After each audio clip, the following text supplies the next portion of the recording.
ये उनका जल्दबाजी में लिया गया निर्णय है। वो इतना डरी हुई हैं, ये अपराजिता रेप बिल जल्दबाजी में लाई हैं और जस्टिस वरीड जल्दबाजी में दिया गया न्याय नहीं होता है।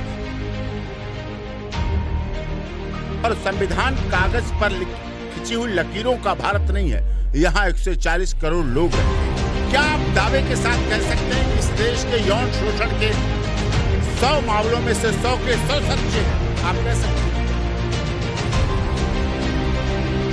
अधिकारियों को अगर फांसी मिले तो इससे ऑब्जेक्शन है। अगर हाथरस रेप प्रकरण वाले मामले में फांसी मिल गई होती तो क्या होता? अगर स्वामी चिन्मयानंद प्रदेश के पूर्व गृह मंत्री उनको अब तक फांसी मिल गई होती तो क्या होता? अगर सांसद ब्रजभूषण सिंह जी के मामले में ऐसा होता तो क्या होता? झूठ था।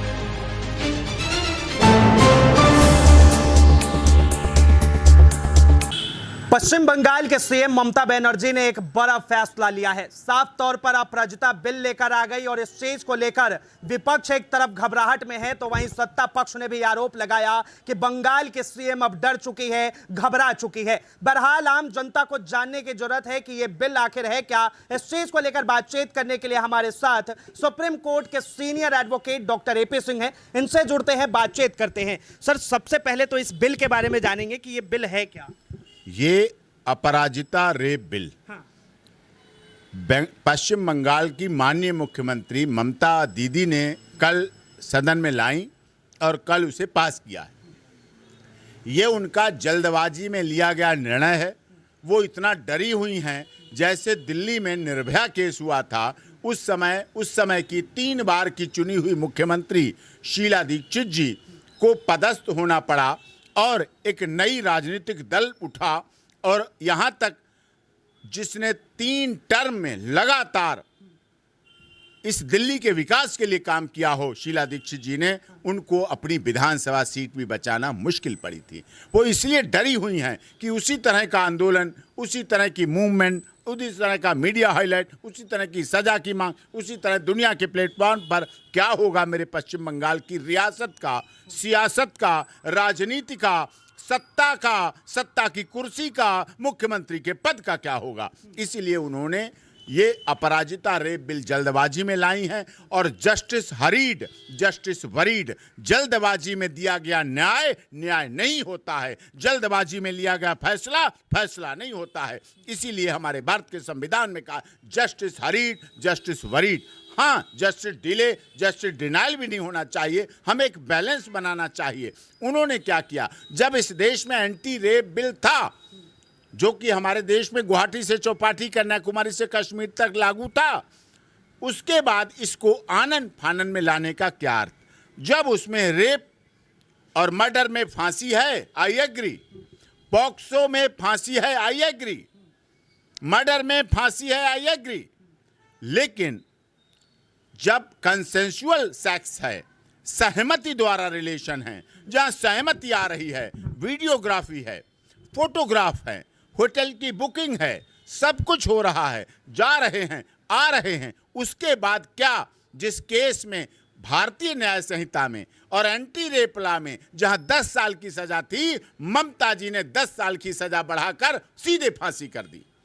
जिसमें उम्र कैद थी, ममता दीदी ने सीधे बढ़ाकर उसको फांसी कर दी। ये जो चीज हुई है बहुत दुखद है, बहुत शर्मनाक भी है। हमारा देश संघीय ढांचा है, हम फेडरल हैं। हमारे देश का संविधान दिल्ली से केवल नहीं चलता है और संविधान कागज पर खिंची हुई लकीरों का भारत नहीं है। यहाँ 140 करोड़ लोग रहते हैं, प्यार से रहते हैं, सम्मान से रहते हैं, आदर से रहते हैं, खुश होकर रहते हैं, संविधान पर भरोसा करते हैं। उन्होंने जो ये निर्णय लिया ममता दीदी ने वेस्ट बंगाल में, वो इस केस से डर की वजह से लिया। वो शीला दीक्षित वाला इतिहास दोहराना नहीं चाहती। कह रहे सर कि वो जो है अपनी कुर्सी बचाने के लिए इस बिल को लेकर आई। कुर्सी, सत्ता, मुख्यमंत्री पद, अपना एक छत्र राज्य, उनको लगा हमारा राज्य ध्वस्त हो रहा है, हमारा राज्य गिर रहा है, इसलिए उन्होंने ऐसा किया। लेकिन साफ तौर पर निर्भया में भी देखा गया कि फास्ट ट्रैक से केस चला, उसके बाद मीडिया ट्रायल हुए। आपने भी कई बार जिक्र किया है कि मीडिया ट्रायल में इतना प्रेशर बना। देखिए, हाथरस रेप प्रकरण हुआ, आपने देखा। अभी तो दुर्भाग्यवश कोलकाता में आदरणीय परम प्रिय देश के विपक्ष के नेता श्री राहुल गांधी जी नहीं पहुंचे हैं। देश की बहुत प्यारी नेत्री जो बहुत जल्दी लोकसभा में आने वाली हैं, आदरणीय राहुल गांधी जी की बहन प्रियंका वाड्रा जी नहीं पहुंची हैं। अगर वो पहुंच जाएंगी तो निश्चित तौर पर फांसी 24 घंटे मांग की जाए। हाथरस में भी ऐसा हुआ। हाथरस रेप प्रकरण में फांसी मांगी गई, हमने वो केस लड़ा, सीबीआई ने जांच की, फास्ट ट्रैक कोर्ट हुई, ट्रायल हुआ, इन्वेस्टिगेशन हुई, लेकिन क्या परिणाम हुआ? 3 मुलजिम बाइज्जत बरी हुए। अगर उसमें ही फांसी दे देते आप तो नहीं।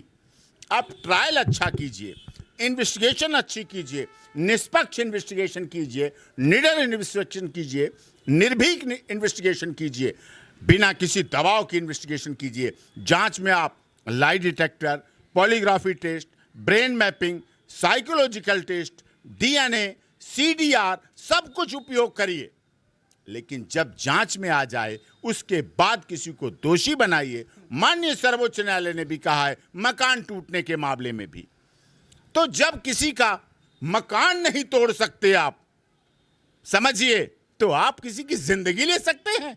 आपने सीधे कर दिया फांसी, 10 साल की सजा उसमें फांसी, 5 साल की सजा उसमें फांसी, उम्र कैद उसमें भी फांसी। जिसमें फांसी है उसमें फांसी है, हमें कोई ऑब्जेक्शन नहीं है। लेकिन बलात्कारियों को अगर फांसी मिले तो इससे ऑब्जेक्शन क्या?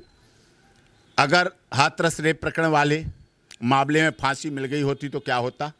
अगर स्वामी चिन्मयानंद देश के पूर्व गृह मंत्री, उनको अब तक फांसी मिल गई होती तो क्या होता? अगर सांसद ब्रजभूषण सिंह जी के मामले में ऐसा होता तो क्या होता? झूठ था। बाद में अपने आप पॉक्सो के केस की विड्रॉ की एप्लीकेशन, सब कुछ सामने है, सब कुछ दिखा ना पारदर्शी। दूध का दूध, पानी का पानी होना चाहिए, इसमें कोई शक नहीं। मतलब आप कह रहे हैं कि निर्दोष को जो है इसमें ज्यादा फंसाया जा सकता है। हमें बैलेंस बनाना होगा। देखिए, आप वरिष्ठ पत्रकार हैं, क्या आप दावे के साथ कह सकते हैं कि इस देश के यौन शोषण के 100 मामलों में से 100 के 100 सच्चे हैं? आप कह सकते हैं? नहीं कह सकते। बाइज्जत बरी होते हैं, बेल होती है, एक्यूटल होते हैं। कन्विक्शन रेशियो कितना हमारा? 20% कन्विक्शन रेशियो है, यानी कि 80% झूठे होते हैं, 80% एक्यूटल होते हैं। तो इसका अर्थ क्या है? लेकिन लगातार ये यौन शोषण के जो मामले बढ़ते जा रहे हैं, तो कानून में क्या सर लगता नहीं आपको कि बदलाव की जरूरत है? कानून बहुत अच्छा है, देश बहुत अच्छा है, इन्वेस्टिगेशन एजेंसी बहुत अच्छी हैं, मीडिया ट्रायल भी खूब हो जाता है जहां जरूरत होती है। लेकिन ये सोचना पड़ेगा आपको कि अपराधी की कोई जाति नहीं होती, अपराधी का कोई धर्म नहीं होता। अपराधी अपराधी होता है, ना अपराधी को किसी जाति, क्षेत्र, भाषा, संप्रदाय से जोड़िए, और अपराधी को अपराधी मानिए और उसको कठोर से कठोर सजा दिलाइए। ये है।